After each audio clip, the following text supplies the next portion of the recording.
Let's take a look at the 15 best indie games on the Xbox Game Pass. These are must-play games in my opinion. Do you disagree or have I missed any games? Comment below, let's get started. In 15th place I have Slay the Spire. This is a combination between a roguelike and a deck builder. This got released back in 2019 and definitely reinvigorated the roguelike deck builder genre and have inspired countless knockoffs. My best friend have played this too many hours and he introduced me to the game as well. This is a challenging game with a lot of flexibility in the deck building part. The game is perfect for short sessions as well. Art style is simple and fits perfectly for the game. It's a relatively easy game to learn and hard to master, so even if you're not the best deck builder, you will have a good time with this one. This is developed by Megacrit Games. Number 14 is BattleTech. This is a turn-based combat mech game where you take control of your own mercenary group.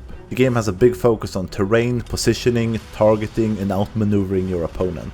Outside of combat, you can also recruit, customize and develop new mechs. You will also have to manage your reputation with various factions, your money and cost of development and repairs. I truly love mech games, and combined with turn-based combat and half a management sim, I think this game is phenomenal. This might be too niche in too many areas for everyone, but I would definitely recommend it if you like mecha or turn-based combat. BattleTech is developed by Harebrained Schemes. Celeste comes in at spot 13 for me. This is a beautiful pixel art game with some insane precision platforming gameplay. You play as Madeline on her journey to the top of Celeste Mountain. I'm not the biggest precision platforming enjoyer, but this was surprisingly fun and yes, challenging. The controls are very responsive and easy to learn. The game has some awesome environments with big variety in them. With over 700 screens of hardcore platforming challenges, you will be tested. Celeste is developed by Maddie Makes Games and Extremely OK Games. Number 12 is Tunic. This is a cute action game where you clearly can see where the inspiration comes from. In Tunic you are stranded in a ruined land where you will have to confront a lot of enemies and bosses, collect powerful items and discover long forgotten secrets. The game is a blast to play and definitely sets itself apart from the inspiration. And kind of a cool feature in the game is the in-game manual. As you play you will rebuild page by page, revealing maps, tips, techniques and more. It's really cool. Tunic is developed by Tunic Team. Number 11 is Moonlighter. I just think this is such a cozy game. This is an action roguelite where you adventure during the night and sell what you find in your shop during the day, as your character is a shopkeeper that secretly dreams of becoming a hero. The gameplay in the dungeons are challenging with some interesting bosses, and during the day you will have to manage the prices of your items carefully, manage gold reserve, recruit assistants and upgrade the shop. You will have a wonderful time with this game. Moonlighter is developed by Digital Sun. Number 10 is Grease. I hope you're not telling me you haven't played this game. This is one of those games that is instantly recognizable from the art style. The art style is truly amazing. The game is more of an experience than anything else. There are platforming and some puzzles, but the focus definitely lies on the art and the story. And whatever I say, I can't really do the game justice. You're gonna have to play this one if you haven't. You won't be disappointed. Grease is developed by Nomada Studio. Number 9 is Inside. This is from the same studio that developed Limbo. Inside is truly a haunting and unsettling experience as you play a boy, hunted and alone, and finds himself drawn into the center of a dark project. This is a narrative-driven platformer with puzzles sprinkled in, and like Grease, there is almost no text in this game, and it is a must-play when it comes to short narrative-driven experiences. It's amazing, this one as well. Inside is developed by the studio Playdead. In 8th place we have Dead Cells. This to me is as close to a perfect 2D roguelite you can come. The gameplay is hard, but when you die you know it's because you fucked up and not the game. The game has over 150 weapons and spells for you to play around with. The game has a nice non-linear progression as you can access several different paths, and as you learn levels and weapons you can really feel your mastery of the game. There are also several DLCs for even more content. Dead Cells is developed by Motion Twin.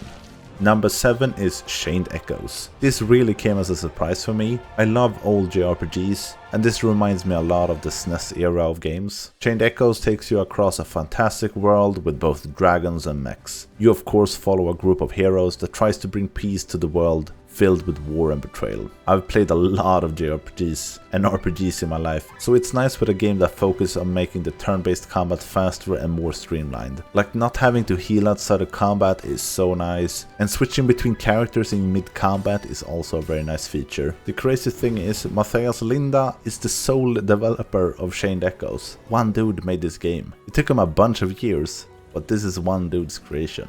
It's crazy. In 6th place, just beating Chained Echoes by a little bit, is Sea of Stars. I have had my eye on this one for like 2 years before it got released, and for me the game did not disappoint. The story is pretty simple, but very good. The characters in the game is very lovable, but might lack some development during the game. Same with the combat. The combat is turn-based, but has interactive elements, making it a bit more interesting. Sea of Stars to me is a much more chill RPG than most others, with some beautiful graphics and amazing music. The world they have built up in the game is a blast to travel through and reminds me a lot of the Secret of Mana series. Sea of Stars is developed by Sabotage Studio. Okay, top 5. It's been really hard putting a number on these games, and I think all of these could easily be moved to a different spot. All games on this list is excellent in my opinion, and with that being said, don't forget to subscribe. Let's move on to number 5. In this spot I have Overcooked 2. For me this is one of the best party games to play with friends. The game is always chaos, in a good way. In Overcooked you're trying to save the world. I have never paid attention to the story in this game, as the gameplay is king here. In Overcooked you're trying to cook meals together, splitting the tasks between each other. One might prep meals, one might cook meat, one might assemble the meal, so on and so forth. The maps also get crazier and crazier. The game is just a blast to play with friends. Overcooked is developed by Ghost Town Games.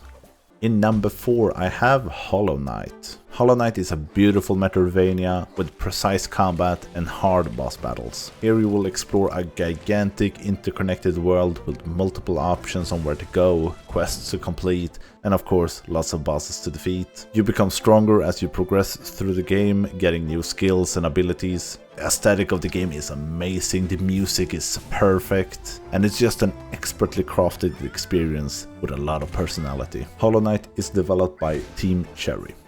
In 3rd place I have Vampire Survivors. It's crazy how big Vampire Survivors became in such a short time, and I can't deny that I fell in love with the game's simple but addictive gameplay. This game comes in at number 3 mostly because it's so easy to pick up and play for a while, have a great time and then continue on with your day. Or just go ham and play for several hours and yet it feels like 5 minutes. The different maps, characters, ultimate weapons to combine is amazingly addictive. And the fact that the game has the most basic graphics and gameplay and still loved by everyone proves that most AAA games are created out of greed and not passion. Vampire Survivors is developed by Ponkel.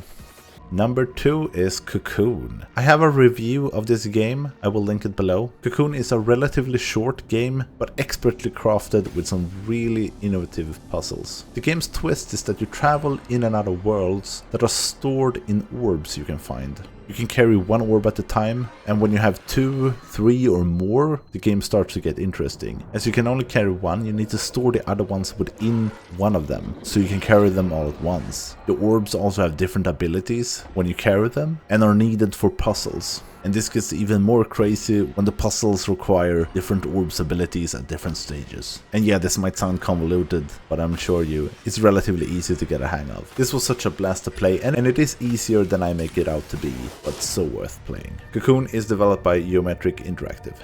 And finally, number 1. For me, this is Ori and the Will of the Wisps. This is without a doubt one of the best 2D platformers ever. The music, graphics, gameplay is truly amazing. The first one is great as well, but you don't have to play that one in order to play this one. Ori and the Will of the Wisps is a Metroidvania style platformer with combat. The pacing of the game is excellent, with new abilities being introduced regularly, boss battles, creative level design, and a ton of secrets to find. I can't say enough good things about this game, and like all games on this list, this is a must play in my opinion. Ori and the Will of the Wisps is developed by Moon Studios. Thank you for watching, I'm glad you made it to the end. This was a hard list to put together, or at least rank them. Most of these games are top of the line indie games and have been out for a while. I might put together a more of a underrated list for the Game Pass as well. And if you haven't tried Xbox Xbox Game Pass, I think you can get a month for $1, if I'm not mistaken. And you can also get it for PC, and there are well over 400 games on it, I believe. Anyhow, have an awesome day, and I'll see you in the next one.